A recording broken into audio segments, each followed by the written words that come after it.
Hi, I'm Marc Tizura. I'm one of the co-founders of End of the World Publishing. And today we are going to be reading an excerpt from my story, The Gun, from the Zehlreg Augustus Grindstones, Spectacular Western Oddity Emporium, a Weird West anthology. This is book number 2 from our company. This bad boy contains 43 stories, 600 pages. It is a tome, and the link will be available in the description of this video. So, and also today's, this is my page, today's fit for, I don't want to lose my page. Today's fit for this video is merchandise, this beautiful Zehlreg t-shirt, which was a part of our Kickstarter, handed out during our Kickstarter campaign, and may or may not be in the store once the link, we build the website and get the store link in. That will be provided later, of course. So, without further ado, I will be reading an excerpt from The Gun. He sat on the floor with his back resting against the pushed-in chair at his desk in the sheriff's station. He had barricaded the door and drawn the slats on the windows. He sat in near darkness, except for one flickering gas light on the wall near the cells. Its light threw the shadows of the bars across the floor like ghostly shadow arms, reaching to drag him to hell. He didn't believe in hell. He didn't believe in heaven either. Queeg, his night elf deputy, pounded frantically at the door, calling for him. He was saying sheriff, but with his accent it came out sounding sheriff. Sheriff! Sheriff! Open the door! Queeg begged from the other side. He didn't move. He could hear them milling around outside. He caught glimpses of torchlight through the glass pane in the station door. He heard hammering and sawing and the murmuring of voices. There was going to be a lynching.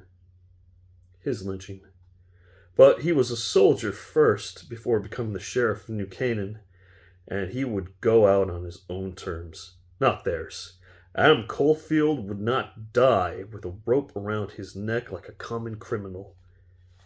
It sat next to him, the gun, the instrument that had landed him in this situation. A burden, Sheriff Potter had called it. A curse, Adam called it. The gun was an odd thing. It shouldn't have worked. It was black steel with gold filigree resembling a vine and leaves that ran from the barrel, around the bullet chamber, and down along the side of the sandalwood grip. The trigger and the hammer were gold as well.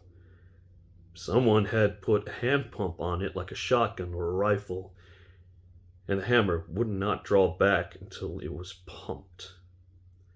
The 6-shooter's chamber was another oddity. It wouldn't open. It was infuriating. How was it supposed to be reloaded? How did the bullets work in this damn thing? Were there bullets in this thing? How could it fire? Yet it fired.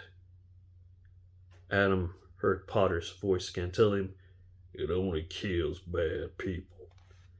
It had been forged in Babylon, a mysterious mythical city in the heart of the mountains. It was a sacred city to the tribes of night elves in the country. Teams of men from university professors to treasure hunters went into the Badlands to find it and never came back, or if they did, they were often empty-handed and stark raving mad. He picked the gun up and he pumped the handle and drew back the hammer. He put the barrel in his mouth. He could taste gun oil. He tilted his head back and closed his eyes.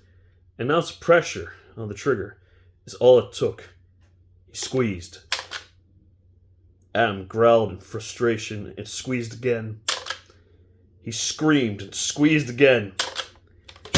He threw the gun across the room towards the cells. It clanged against the bars and clattered to the cell floor. He covered his face and wept bitterly. Again, go ahead and grab yourself a copy.